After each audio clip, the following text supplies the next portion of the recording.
வணக்கம். தன்னை அறிதல்ன்ற தலைப்பை பற்றி பார்க்கலாங்க. பொதுவாக தன்னை அறியறதுன்னா தான் ஆன்மா அப்படின்றத உணர்றதை பற்றி தான் பேசுவாங்க.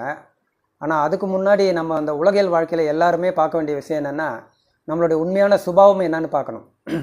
ஒவ்வொருத்தருக்குள்ளேயே என்ன மாதிரி குணங்கள் இருக்கோ அந்த குணங்கள் எல்லாம் சேர்ந்து தான் சுபாவம்.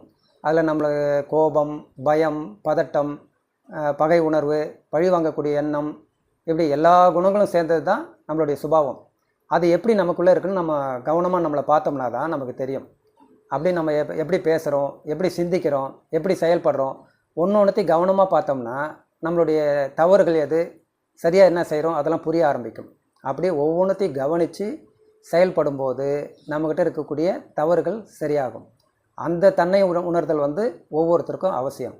அதுக்கு பிறகு தான் ஆன்மீகமாக நான் யார், நான் ஆன்மாவா அப்படின்ற உண்மையை உணர்கிறதுக்கு நம்ம முயற்சி பண்ணணும்.